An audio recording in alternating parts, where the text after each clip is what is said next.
जहां एक तरफ ईरान ने तुर्की के अकिंजी ड्रोन की हवा निकाल दी, तो वहीं दूसरी तरफ ये ब्लिंकन के साथ इस वीडियो में क्या हो रहा है, बहुत बड़ी बेइज्जती हुई है ब्लिंकन की। तो वहीं सबसे बड़ी खबर, भारत फ्रांस क्यों भेज रहा है अपनी सेना को, फ्रांस ने भारत से क्यों मांगा है मदद। जियोपॉलिटिक्स में बहुत कुछ चल रहा है, जानने को मिलेगा बहुत कुछ। आइए जानते हैं इन खबरों को विस्तार से। ईरानी सेना ने बुधवार को कहा है कि उसने उत्तर पश्चिमी पहाड़ों में दुर्घटनाग्रस्त होने के बाद राष्ट्रपति इब्राहिम रईसी के हेलीकॉप्टर का पता लगाने के लिए घरेलू स्तर पर निर्मित ड्रोन का इस्तेमाल किया था। रविवार को जब रईसी का हेलीकॉप्टर अजरबैजान की सीमा पर एक समारोह से तबरीज शहर लौटा था, तो कोहरे से घिरी पहाड़ियों पर गिर गया। सोमवार तड़के दुर्घटना स्थल का पता चलने से पहले एक बड़ा खोज और बचाव अभियान शुरू किया गया, जिसमें यूरोपीय संघ, रूस और तुर्की की मदद शामिल है।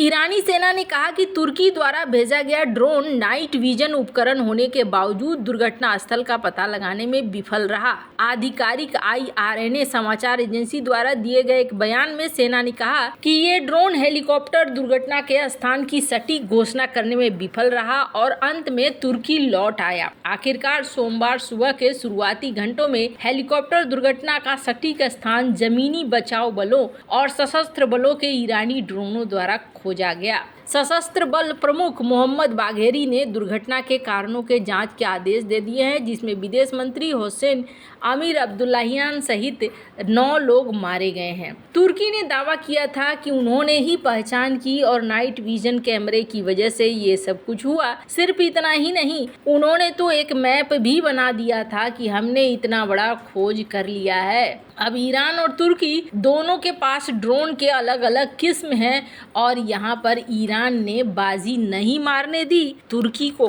और यहाँ उन्होंने कहा कि नहीं जी, अकिंजी ड्रोन तो सफल ही नहीं रहा था। ड्रोन जो सफल हुआ था वो हमारा लोकल ड्रोन ही था। जहां एक तरफ ये सब कुछ हो रहा है, वहीं दूसरी तरफ स्क्रीन पर एक वीडियो देखिए। ये वीडियो बड़ा ही अजीब दृश्य पैदा करता है। दरअसल इस वीडियो में हो क्या रहा है, इस वीडियो में ब्लिंकन अपने सीनेट को संबोधित कर रहे थे और सवालों के जवाब दे रहे थे। गाजा में जो कुछ चल रहा है, इजराइल के साथ जो कुछ चल रहा है, राफा के साथ जो कुछ चल रहा है, इसी क्रम में प्रदर्शनकारी एक के बाद एक पीछे उठते चले गए। मैं चाहती हूँ कि इस वीडियो को आप देखें। इस वीडियो में जैसा कि देखने को मिल रहा है, प्रदर्शनकारी चिल्ला रहे हैं, तुम गाजा के कसाई हो, तुम्हारे हाथ खून से रंगे हुए हैं। एक के बाद एक करके लोग यहाँ पर प्रदर्शन कर रहे हैं। ऐसा लग रहा है जैसे ही पूरा प्लान करके इस प्रदर्शन को किया गया है और इसमें पूरी तरीके से ब्लिंकन को बोलने से रोकने की भी कोशिश हो रही थी। हालांकि दुनिया भर में कई सारे ऐसे देश हैं जो अब इजराइल के विरोध में हैं और धीरे धीरे देश खुलकर निकलकर भी आ रहे हैं। हमने आपको बताया कि फ्रांस और जर्मनी ने भी यहाँ साथ देना छोड़ दिया है अब इजराइल का, जिसके बाद इजराइल काफ़ी प्रेशर झेल रहा है। और सिर्फ इजराइल ही नहीं, बल्कि यहाँ पर अमेरिका भी अब बुरी तरीके से प्रेशर झेल रहा है कि मामला को शांत कैसे किया जाए। इजराइल के ऊपर अंतर्राष्ट्रीय कोर्ट में भी बहुत सारी चीजें चल रही हैं और इस बीच में घटते हुए जन समर्थन को देखकर अमेरिका खुद भी परेशान हो रहा है। हालांकि उम्मीद किया जा रहा है कि जल्द ही ये सारा कुछ अब ठीक हो जाना चाहिए। पर बात करें इस पूरे युद्ध के समय की, तो अभी स्थिति ये है कि यूएन ने हॉल्ट कर दिया है। जो फूड डिस्ट्रीब्यूशन हो रहा था राफा में, उसे भी बंद कर दिया है। खैर, जहां एक तरफ ये सब कुछ चल रहा है, तो वहीं दूसरी तरफ अमेरिका अब आगे कौन से कदम उठाता है, ये बहुत ज़्यादा उल्लेखनीय हो गया है और इजराइल के साथ अपने हथियारों के सौदे को क्या बरकरार रखता है या फिर नहीं। और सबसे बड़ी बात यह है कि खाड़ी देश भी आगे किस तरीके से बढ़ते हैं। बहुत सारी चीज़ें अब यहाँ पर एक साथ आनी शुरू हो गई है। जहाँ एक तरफ ये सब कुछ हो रहा है, वहीं दूसरी तरफ एक और बड़ी चीज़ हुई है और वो ये है कि फ्रांस ने भारत से मदद मांगी है। और भारत पेरिस ओलंपिक के दौरान अपनी सेना को भेज रहा है। भारत आतंकवादी रोधी और आंतरिक सुरक्षा विशेषज्ञों का एक दल ओलंपिक और पैरालंपिक खेलों के दौरान फ्रांस भेजेगा, जो आयोजन के दौरान सुरक्षा प्रदान करने में सहायता करेगा। भारत और फ्रांस ने 2024 के पेरिस ओलंपिक और पैरालंपिक खेलों के दौरान सुरक्षा व्यवस्था को मजबूत करने के लिए आपस में सहयोग की सहमति व्यक्त की है। ये सहयोग दोनों देशों के बीच रणनीतिक साझेदारी को मजबूत करेगा, जो पहले से ही सुरक्षा, अंतरिक्ष और परमाणु ऊर्जा सहित कई क्षेत्रों में सहयोग करते हैं। जुलाई 2024 में पेरिस में होने वाले आगामी ओलंपिक और पैरालंपिक खेलों के दौरान भारत सुरक्षा उपायों में फ्रांस को अपनी विशेषज्ञता प्रदान करने के लिए पूरी तरीके से तैयार है। गृह मंत्रालय और विदेश मंत्रालय ने अपने फ्रांसीसी समकक्षों के साथ विस्तार से चर्चा की है और यहाँ पर आतंकवाद निरोधक और आंतरिक सुरक्षा विशेषज्ञों का एक प्रतिनिधिमंडल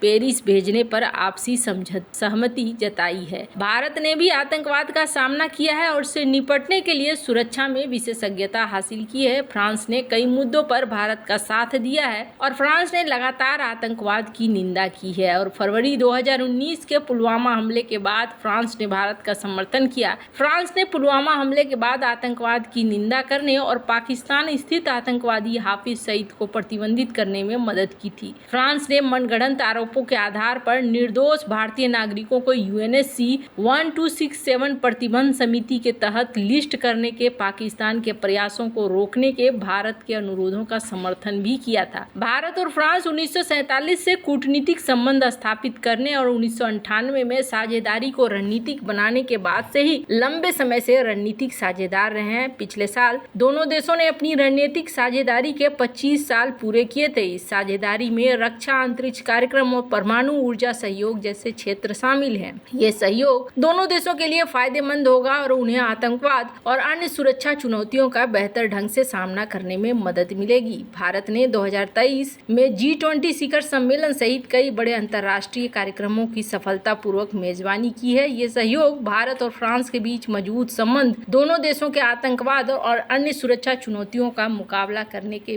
बीच प्रतिबद्धता को भी दिखाता है। वैसे आपको बता दें, हाल ही में बहुत बुरी तरीके से परेशान भी रहा है फ्रांस। यहाँ पर स्क्रीन पर आप देख सकते हैं किस तरीके से फ्रांस में एक बच्चे को गिरफ्तार किया गया जब उसने ये कहा कि ओलंपिक के दौरान वो शहीद हो जाएगा। कहा जा रहा है कि ओलंपिक को लेकर इस वक्त मैक्रोन बहुत ज़्यादा टेंशन में है। इसके अलावा एक शख्स जो आग लगाने की कोशिश कर रहा था, आखिर फ्रेंच पुलिस को उसे मारना पड़ा। वो एक संवेदनशील एरिया में आग लगाने की कोशिश कर रहा था। ऐसी कई सारी घटनाएं हैं जिसकी वजह से फ्रांस दुनिया भर के देशों से मदद भी ले रहा है। ओलंपिक का आयोजन कोई छोटा आयोजन नहीं है। वैसे आपको क्या लगता है, इन सब मामले में आपकी क्या राय है, कमेंट कर जरूर बताएं। जल्द मिलते हैं अगले वीडियो में नई खबर के साथ।